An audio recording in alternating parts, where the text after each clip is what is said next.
Apocalipsis Canto de Esperanza, programa 18.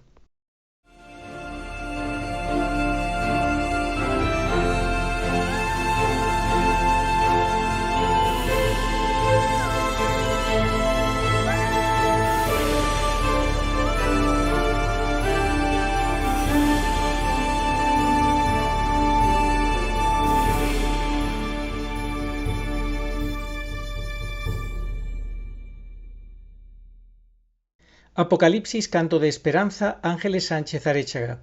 Tercera parte. María, Madre y Maestra, profetisa de los últimos tiempos. La auténtica nueva era es la prometida por nuestro Señor Jesucristo, único Mesías y Señor de la historia. Capítulo tercero. La Iglesia patrística y la parusía. Todos los derechos reservados. Buenas tardes a todos.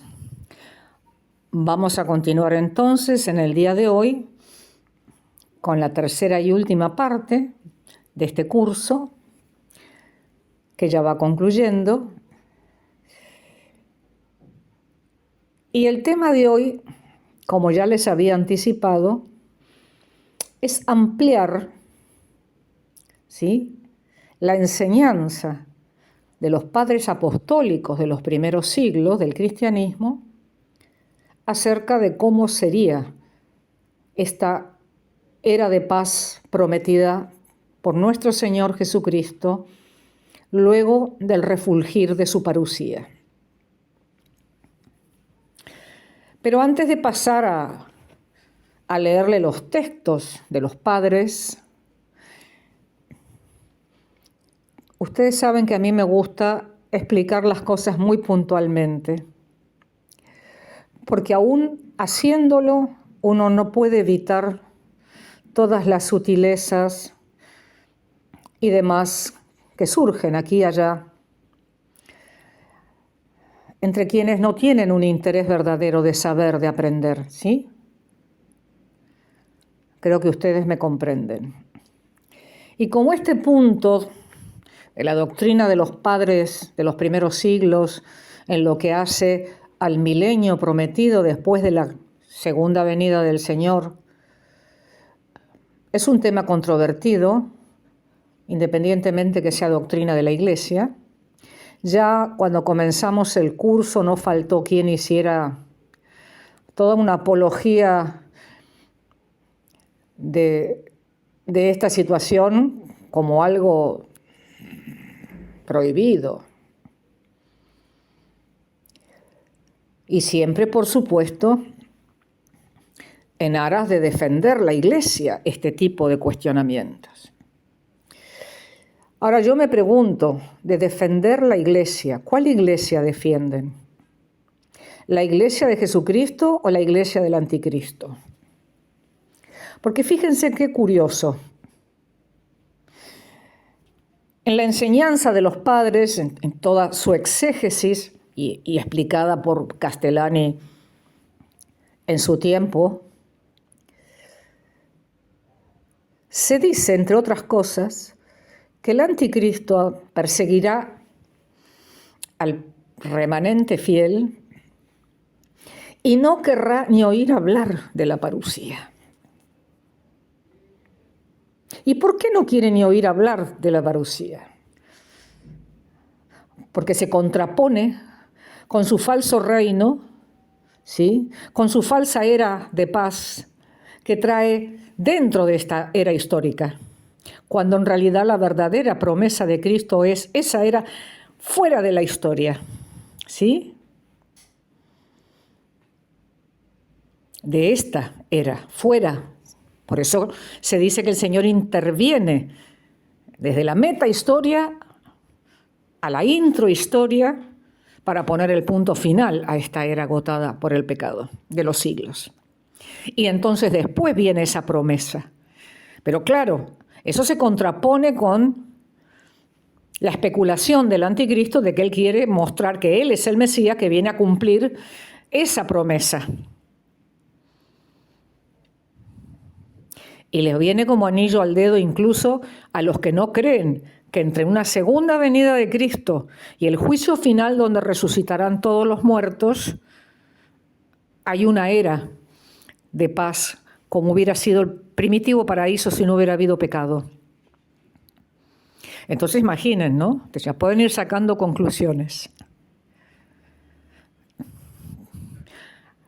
Así pues yo seguiré explicando, porque total no es mi doctrina, es la doctrina de los padres de los primeros siglos del cristianismo, que no ha sido prohibida. Sí, las partes heréticas que siempre se mezclan. ¿Vieron ustedes que en el trigo siempre se mete la cizaña? Ha sucedido siempre y seguirá sucediendo hasta la consumación definitiva. De eso no podemos escapar, no se puede evitar. Es la lucha, hay que combatir con la verdad, porque la verdad nos hace libres. Pero por supuesto una verdad que hay que saberla fundamentar, ¿sí? Para poder responder a aquellos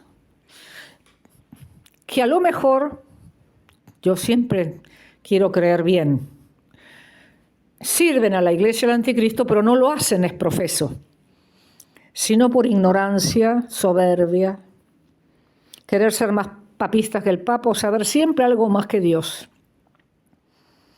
Son los grandes intérpretes de las grandes revelaciones de nuestra era, de nuestra historia como hombres, como humanidad. Y siempre están un paso más adelante que la verdad misma. No sé si me explico. Bien, esto lo quería aclarar porque me pareció sumamente oportuno, previo a empezar ya a puntualizar en esta última parte lo que dejamos pendiente en la primera, la primera fue necesario hacer un repaso breve de todo lo que era la parusía, el reino de 1000 años, el juicio final, para poder dar contexto a la segunda parte, ¿no? El reinado del anticristo, porque sin esa parte queda la otra como descontextualizada. Pero para darle el toque final, vamos a decir, a la obra, el acabado final, ya con textos muy puntuales de algunos de estos padres, los más salientes, los que más relevancia han tenido en definir esta doctrina. Así que voy a hacerlo y por eso quise hacer esta aclaración primero, porque aunque yo cito ahora, textualmente leo de las obras de uno de los más grandes doctores de los tiempos, igual va a haber siempre alguien que va a decir que eso no es así. Pero yo he cumplido y he dejado la cosa clara. Así pues, comencemos entonces a explicar cómo veían los padres de los primeros siglos este milenismo, esta definición del capítulo 20 y 21 del libro del Apocalipsis. Y todo lo que resultó el milenismo en Occidente. Yo les pediría que presten mucha atención y que también vuelvan a leer los textos, en este caso a escucharlos. Después se va haciendo uno a la exégesis y no le va resultando tan difícil, ¿sí? Lo que pasa es que es una doctrina que no se conoce. Y entonces como algo que uno escucha, a lo mejor no todos, por primera vez, tiene muchas referencias y datos específicos y las explicaciones del padre Castellani de cada puntualización. Entonces, vamos a ir despacio porque es muy importante, ¿sí? Yo no quise prolongar mucho este curso, pero pensando y orando dije, si yo suprimo esta parte, no termino de cumplir con la obra que me fue confiada totalmente. Y no quisiera luego que el Señor me venga a decir que faltó, no concluiste, eso no era todo, cuando llegue la hora de rendir cuentas. Porque mis hijos son los que están faltos de conocimiento y estamos en la hora más decisiva de la historia. No importa si te enfrentas a las calumnias, a las persecuciones por causa mía, porque por lo mismo a mí me colgaron de un madero. Como no quisiera que el Señor me tenga que hacer ese reproche después de 33 años de servirlo, decidí realmente, anoche a última hora, explicarles puntualmente la doctrina de la nueva humanidad prometida. Bien, entonces ahora presentaremos la doctrina de uno de los más destacados padres de los primeros siglos del cristianismo, el gran San Ireneo de León, que ya hemos citado en la primera parte del curso, que vivió en el siglo II o siglo II de nuestra era. De la obra La Iglesia Patrística y la Parucía, de los sacerdotes jesuitas Florentino Alcañiz, español, y Leonardo Castellani, argentino, la más grande obra que transmite el pensamiento y la enseñanza de los santos padres de los 5 primeros siglos, la más pura tradición. San Ireneo nació probablemente en el Asia Menor y después vino a Europa. Estuvo un tiempo en Roma y después fue hecho obispo de Lyon, en las Galias, hoy Francia, donde probablemente sufrió el martirio. De sus obras nos quedan los libros Contra las herejías, La demostración de la predicación apostólica y varios fragmentos de epístolas suyas, ¿no es cierto? Y hay una que quisiera citar, no completa, pero sí algunas partes, algunos párrafos, la cual él le dirige a un condiscípulo suyo llamado Florino, ¿sí? Que a su vez ambos eran discípulos de San Policarpo, y San Policarpo cercano al apóstol San Juan. Ve cómo se va explicando la tradición. Y dice así: te he conocido cuando siendo niño estabas con Policarpo en el Asia Menor, moviéndote con gallardía y dando pruebas de ti en la corte del emperador. Y las cosas que entonces ocurrieron me quedan en la memoria mejor que las que hace poco. De modo tal que capaz sería de decirte ahora en dónde te sentabas para hablar con Policarpo. Y el trato familiar que él, Policarpo, tuvo con Juan y los demás que vieron al Señor, y cómo todo lo narraba y sus dichos conmemoraba. ¿Qué es lo que de ellos oyó acerca del Señor, de sus milagros y de sus enseñanzas? Que él, de los que miraron al Verbo de vida, recibía y refería, y cómo lo narraba, siempre consonante a las Escrituras. Ya en aquel tiempo yo, dice San Ireneo, por la clemencia de Dios que me tocó, todo lo oía y aprendía empeñosamente, no en papeles, sino en mi corazón mismo. Como por gracia de Dios, todavía en él conservo y resuelvo. Esto lo narra el historiador Eusebio, un historiador antiguo, tomado de estas epístolas que han quedado fragmentos, de lo cual consta que San Ireneo fue discípulo de San Policarpo, condiscípulo de Florino, y adictísimo a la tradición.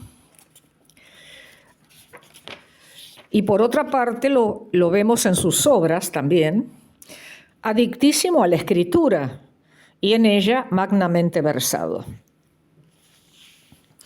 Ahora vamos a ver cómo define San Ireneo la duración del mundo en cuanto a la historia, justamente del recorrido histórico que venimos haciendo, Génesis, Apocalipsis, y todo este proceso de la redención.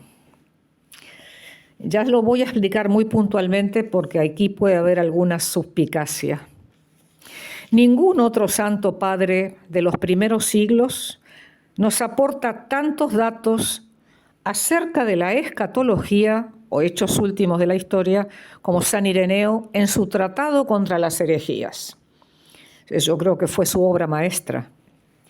Según San Ireneo, el mundo durará 6.000 años desde el ciclo adámico hasta la segunda venida de Cristo.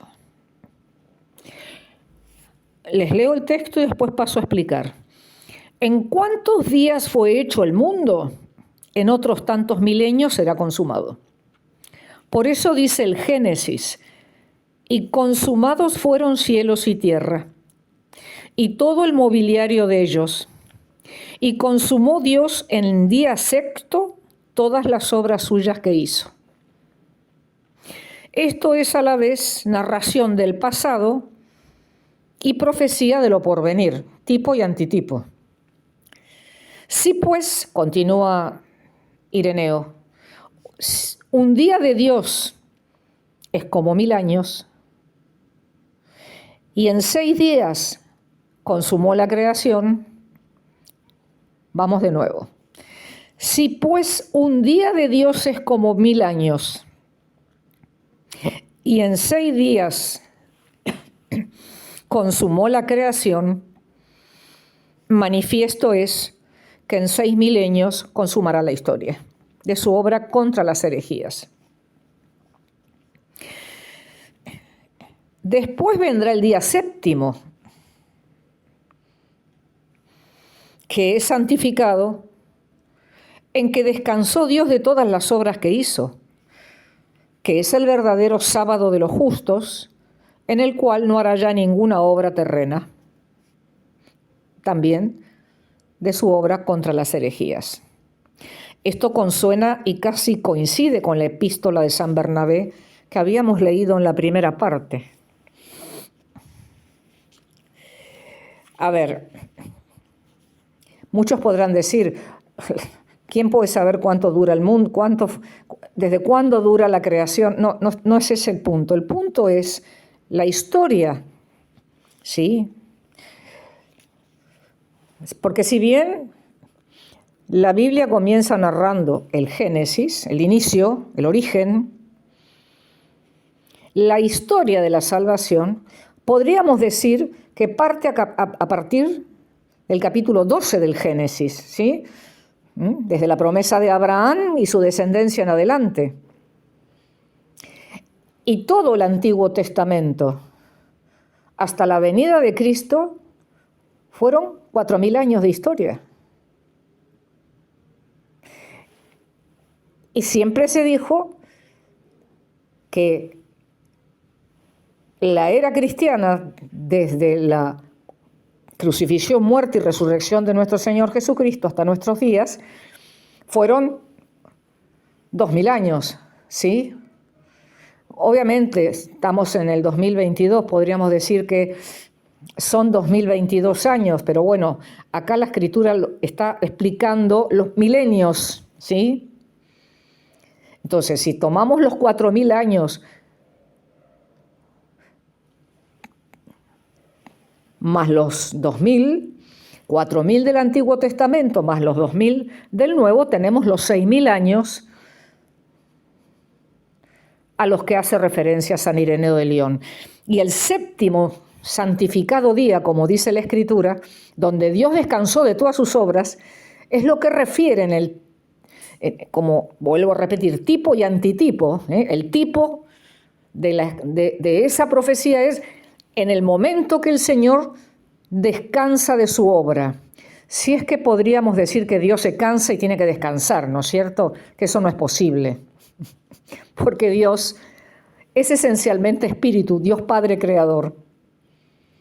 La primera persona de la Santísima Trinidad. Entonces no se cansa.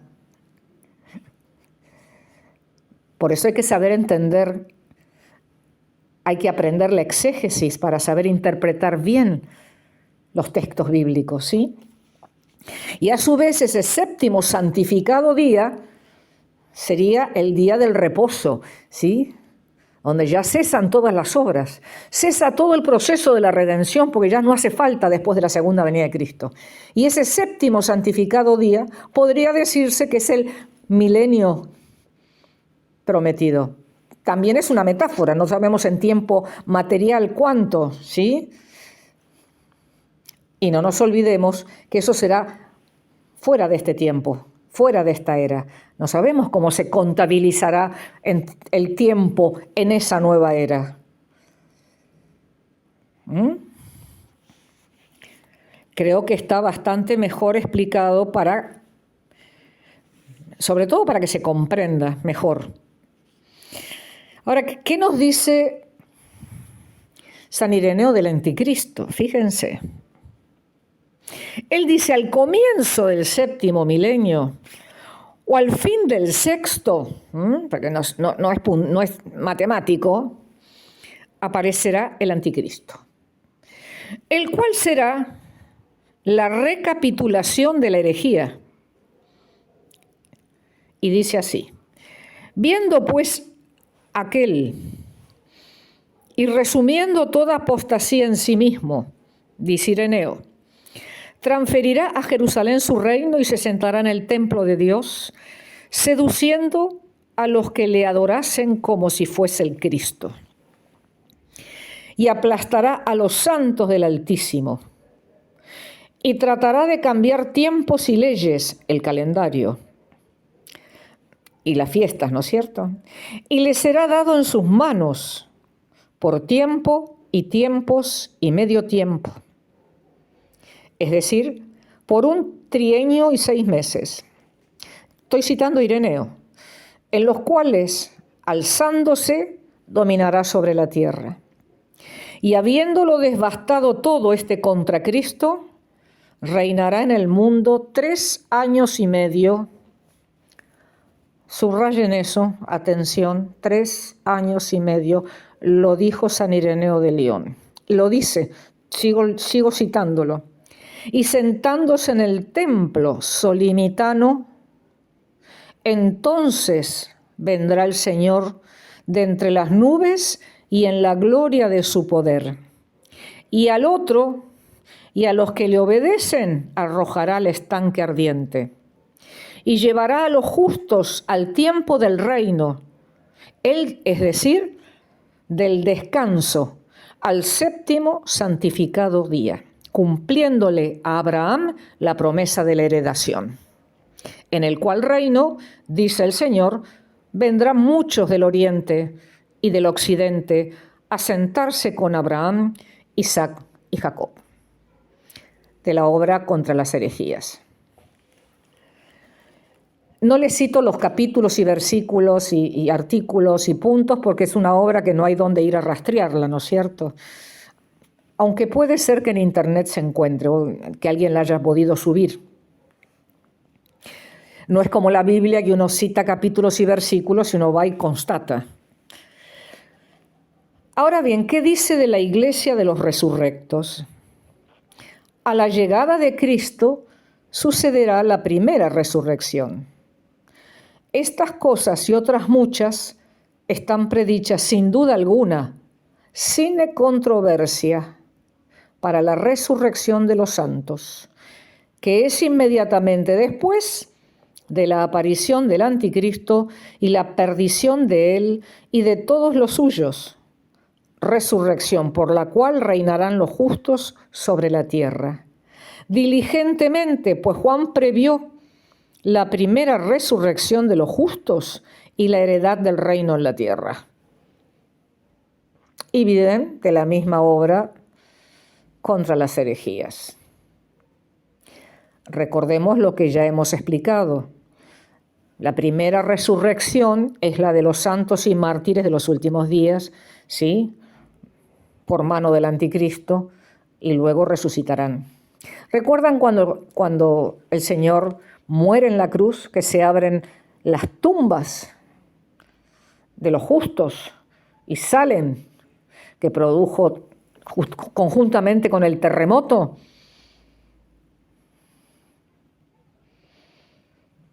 tipo y antitipo. Todo tiene su razón de ser en el tiempo. Todo se unifica. No estamos hablando del mundo globalizado, por favor. Estamos hablando de la historia, del hilo fino conductor de la historia, que hay que saber leerlo y seguirlo. Este es el motivo por el cual estamos dando este curso, ¿no es cierto? Bien, retomemos entonces la última frase de lo que Ireneo refiere sobre los justos resucitados que reinarán sobre la tierra diligentemente, pues Juan previó la primera resurrección de los justos y la heredad del reino en la tierra. Pero es menester decir más, continuó Ireneo, pues necesario es que los justos, en su misma condición renovada por la aparición de Dios y la resurrección, realmente reciban la heredad de la promesa prometida a los patriarcas y reinen en ella, en la heredad, ¿verdad? Y más tarde venga el juicio. Primero reinen en la heredad y después el juicio final. Pues en la misma condición en que padecieron y sufrieron, trabajados, es decir, probados de infinitas maneras por el dolor, en esta misma condición conviene que reciban el fruto del dolor. Y en la misma condición en que por Dios fueron muertos, sean revivificados. Y en la misma condición en que sirvieron, conviene que ellos reinen. Así persevera firme la promesa que prometió Dios a Abraham cuando le dijo: levanta tus ojos y mira desde el lugar donde estás al Aquilón y al Africón, y al oriente y al océano, porque toda la tierra que ves te daré a ti y a tu semilla sempiternamente. Texto del Génesis capítulo 13, versículo 14. Y luego Dios le termina de decir a Abraham: levántate y entra en esta tierra, a lo ancho y a lo largo, pues toda te la daré. Del mismo capítulo del Génesis, pero versículo 17. Hasta aquí la referencia de San Ireneo. Y Castellani dice: y de hecho no recibió toda esa tierra Abraham, ni un pie de tierra, pues toda su vida fue forastero y peregrino.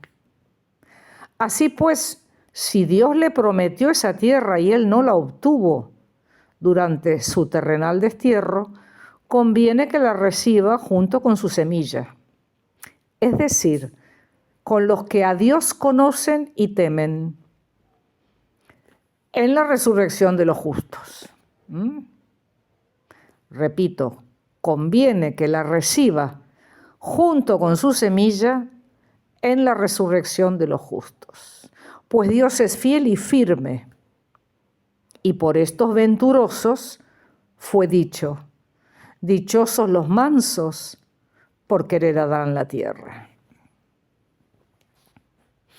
Mas no solamente el dominio de la tierra obtendrán los justos resucitados la primera vez, sino que comerán y beberán en ella. Obviamente no del mismo modo que comemos y bebemos los mortales vivos en esta era, ¿sí? Porque la propiedad de los cuerpos resucitados es muy diferente a la propiedad de los cuerpos que no han conocido la muerte. Y ya vamos a explicar un poquito más adelante esa otra propiedad de aquellos que también heredarán esa nueva tierra, según la promesa, y que se hallaren vivos en la segunda venida de Cristo, fieles y justos. ¿Sí? Entrarán a esa nueva humanidad. Sus cuerpos serán transfigurados, junto con toda esa transfiguración, toda esa transposición de esta tierra como la conocemos a la nueva humanidad. Pero aún así las propiedades de esos cuerpos son muy distintas a las propiedades de los cuerpos de los justos resucitados. Los unos tienen, vamos a decir, la propiedad que tenían los cuerpos, tienen no, porque todavía no se produjo esa realidad.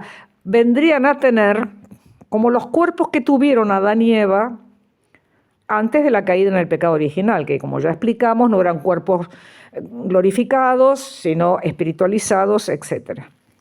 ¿Sí?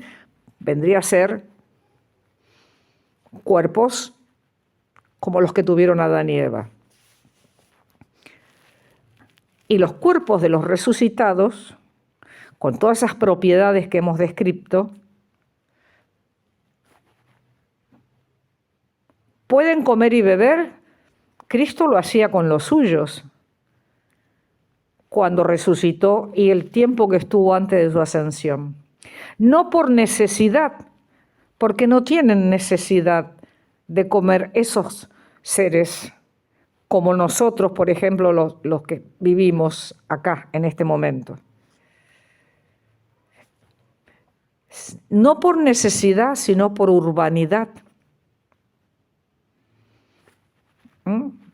Esa es la diferencia de los unos y los otros. Ya lo que hace alusión a los transfigurados, vamos a llamarle así, no resucitados, ya lo hablaremos en la clase de mañana, Dios mediante. Bien, entonces, acerca de esto que estoy explicando, podemos citar a San Mateo capítulo 26, versículo 29, en el cual el Señor dice en la última cena: de verdad os digo ahora, no beberé más de este zumo de vid hasta aquel día en que lo beba con vosotros nuevo en el reino del Padre mío. Y comenta San Ireneo: por cierto que Él hará nueva la heredad prometida de esta tierra y reintegrará el misterio de la plenitud filial. Como dijo David, renovará la faz de la tierra. Prometió beber del zumo de la vid y prometió su corporal resurrección. Mas el cuerpo que surge nuevo, ese es quien va a gustar la copa nueva, puesto que no es concebible que allí arriba en el superempirio guste con los suyos el fruto de la vid. Ni tampoco pueden ser incorpóreos los que lo gusten, pues propio es del cuerpo y no del espíritu beber del zumo de la uva. Antes de continuar lo que expone Ireneo, voy a hacer una pequeña pausa para explicar este punto del superempirio.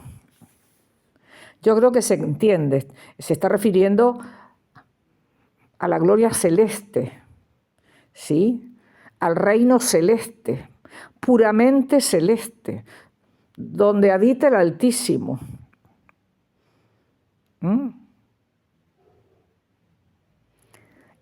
Donde obviamente no es concebible que allí se guste del fruto de la vid.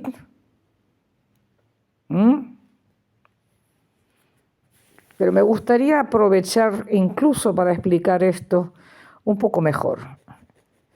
En cuanto a los estados, a los diferentes estados, que se compara con la parábola también de Cristo de las mansiones, cuando dijo, yo iré a prepararles una mansión.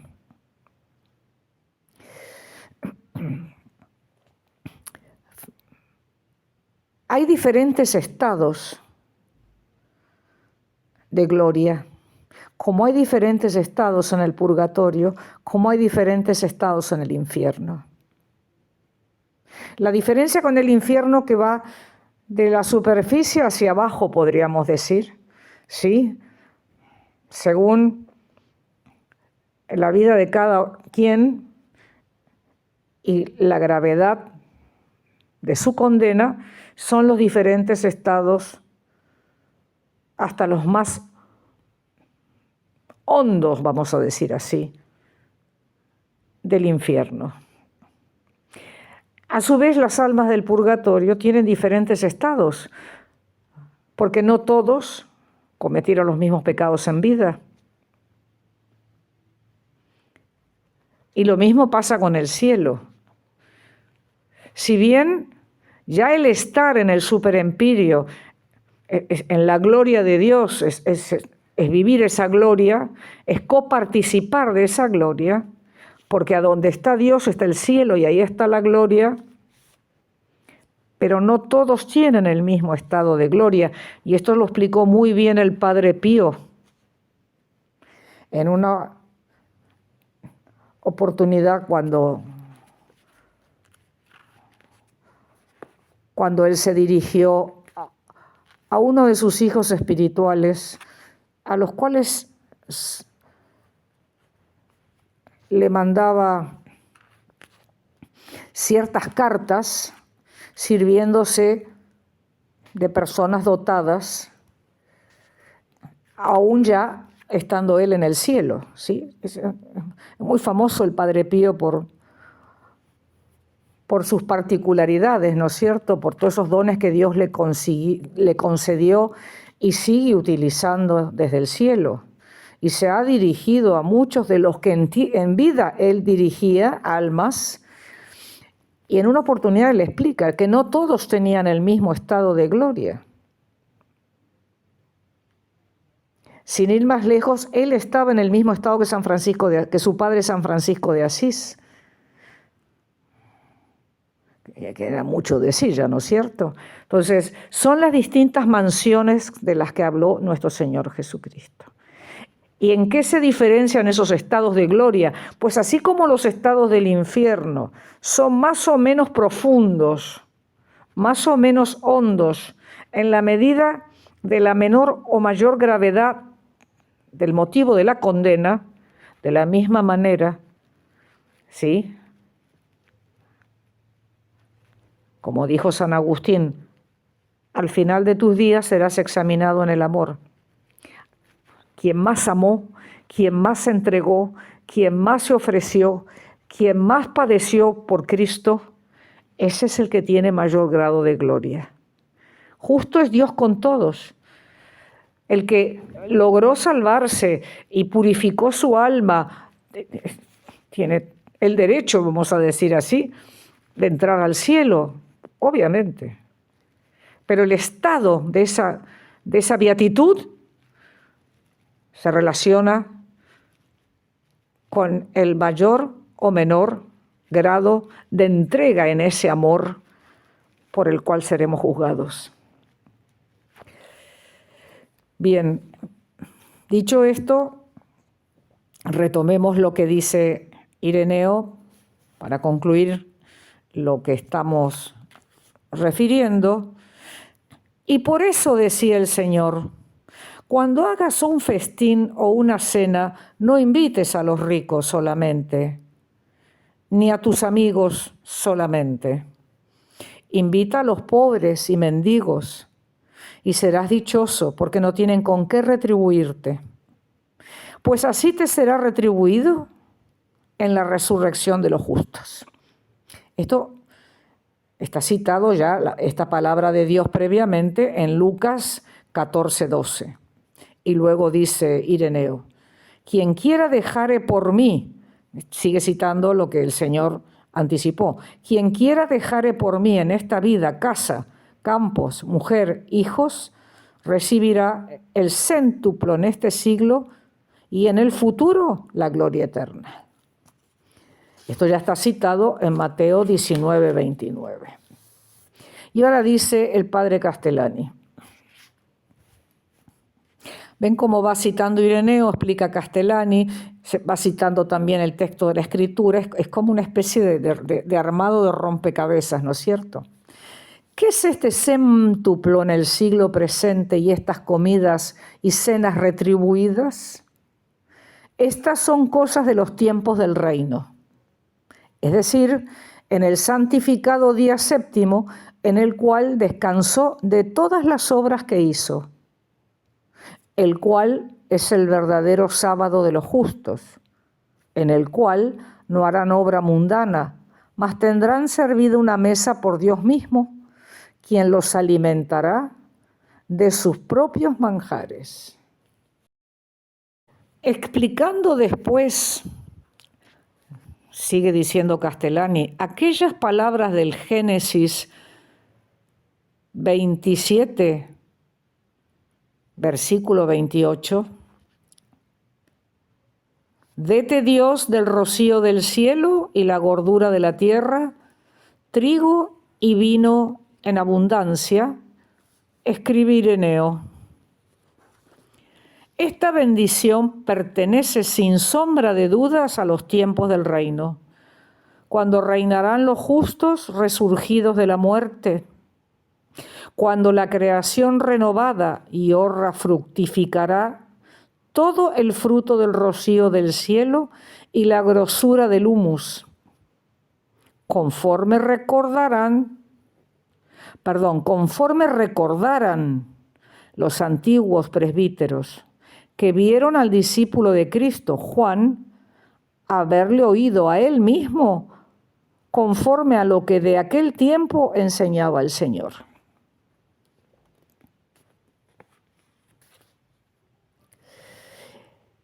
Y citando ahora el texto de Isaías, capítulo 65, versículo 25, que dice, entonces cordero y lobo comerán juntos, y el león como el buey comerá pienso, que significa paja, ¿no? Y la víbora su pan la tierra, y no harán daño ni vejación en todo el santo monte mío.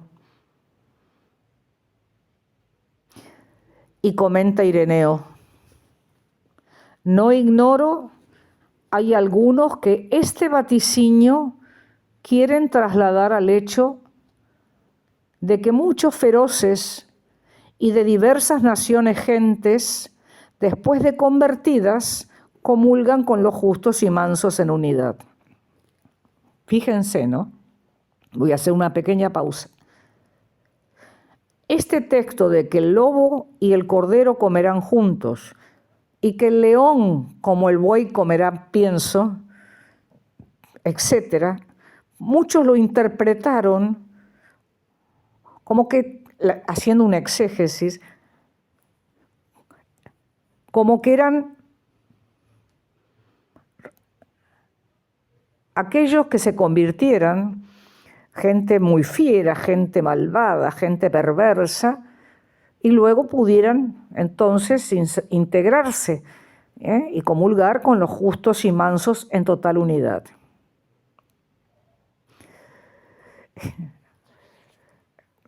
Por eso es muy importante saber hacer exégesis. Y fíjense lo que expresa San Ireneo al respecto. Mas aunque se verifique en gentes de varias y a veces de feroces naciones que concuerdan en una sentencia de fe, Ireneo le está diciendo, y aunque pudiera ser verificable que esto fuese así, sin embargo, esto se verificará plenamente en tales animales después de la resurrección, según aquello de que rico es Dios en todo y por todo. Acá Ireneo hace hincapié en que se trata de los animales propiamente dichos. Fíjense, Castellani entonces dice, y es conveniente que transfigurada su actual condición, todos los animales se sometan al hombre y vuelvan a su primitivo alimento que es fruto del suelo, conforme fueron al principio sometidos a Adán. Y esto justamente significa la magnitud y exuberancia de los frutos que se podía interpretar de diversas maneras, ¿no es cierto? Pues si el león se nutre de pajas, ¿qué tal será el trigo, cuyas meras pajas aptas son a nutrir leones? Y sigue diciendo Castellani, hay que ver la distinción tan importante de tipo y antitipo en la exégesis de las profecías, pues Ireneo admite que la perícopa de Isaías puede significar la conversión de gente fiera a la iglesia, que come ahora lo mismo que la gente mansa, pero que el cumplimiento íntegro y propio del vaticinio se dará en la parusía. Lo cual creemos justo, dice Castellani. Segundo, que ese cumplimiento Ireneo lo ve como una nueva sujeción de los animales al hombre, no especificando el cómo. Según la regla de oro de la exégesis, siempre hay que interpretar literalmente, al menos que sea imposible, como enseña San Agustín. Porque es imposible que un león coma paja, pues habría que modificar la dentadura. Y si usted modifica la dentadura de un león, tiene que modificar al tenor todo el resto del esqueleto y del cuerpo. Y no sale un animal transfigurado, sino otro. En este caso, una especie de tapir. Hay que buscar, pues, el próximo sentido literal, pues este es imposible. Para Ireneo, este próximo es que se someterán al hombre.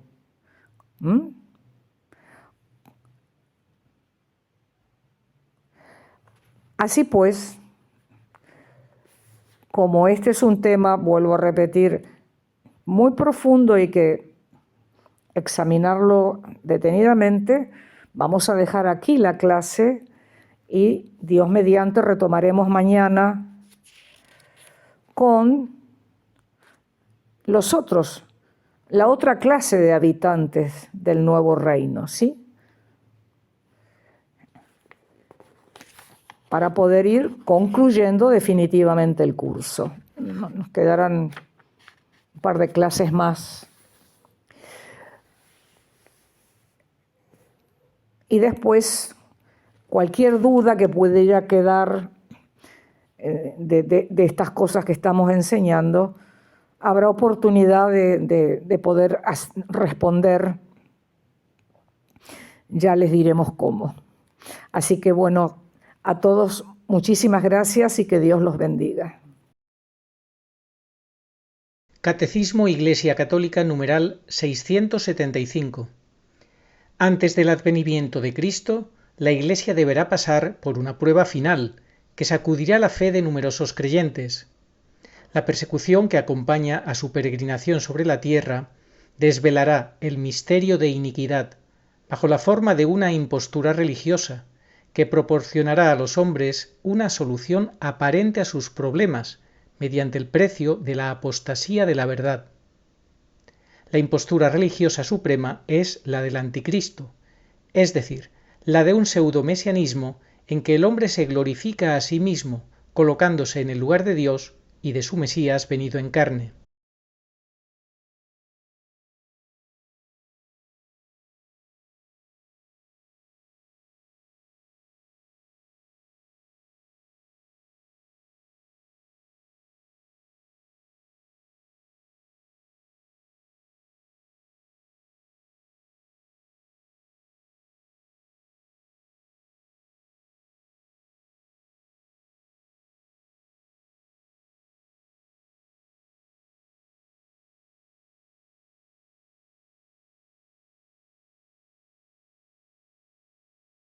Al que me reconozca ante los hombres, yo lo reconoceré delante de mi Padre que está en los cielos.